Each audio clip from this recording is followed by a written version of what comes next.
హల్లెలూయా. దేవుని పరిశుద్ధమైన నామానికి మహిమ కలుగునుగాక.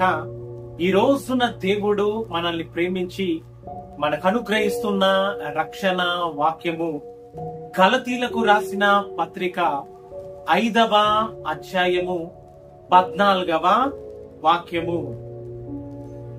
ధర్మశాస్త్రమంతయు నిన్ను వలె నీ పొరుగువానిని ప్రేమింపవలెను అను ఒక్క మాటతో సంపూర్ణమాయెను. ఆమేన్. సర్వాధికారియు అనంత జ్ఞాని అయిన దేవుడు నిత్య జీవము పరలోక రాజ్యమును గూర్చిన సంగతులను మనకు తెలియజేస్తూ ఉన్నాడు. హల్లెలూయా, హల్లెలూయా. ఇక్కడ దేవాది దేవుడు ధర్మశాస్త్రం అంతయు నిన్ను వలె నీ పొరుగు వారిని ప్రేమింపవలెను అని తెలియజేస్తూ ఉన్నాడు.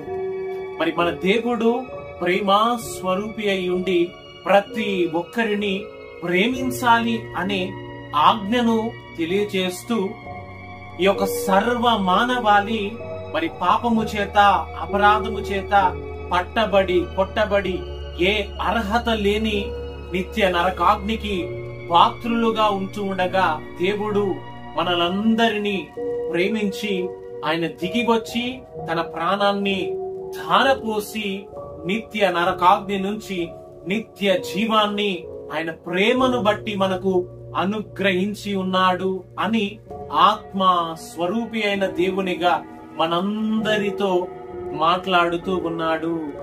హల్లెలూయా. ఈ రోజున ఈ యొక్క సత్యమును దేవాది దేవుని యొక్క రక్షణ వాక్యాన్ని వింటున్న నీవు మరి మన దేవుడు ప్రేమ స్వరూపి అయి ఉండి అందరినీ ప్రేమించాలి అని తెలియచేస్తూ ఉంటుండగా నీవును ఆ ప్రేమ స్వరూపి అయిన దేవుణ్ణి నీ హృదయమందు చేర్చుకొని దేవుని చేత నీవు కనికరించబడి దేవాది దేవుని యొక్క నిత్య రాజ్యములోనికి నీవు నడిపించబడుదుగాక. ఆమేన్. హల్లెలూయా.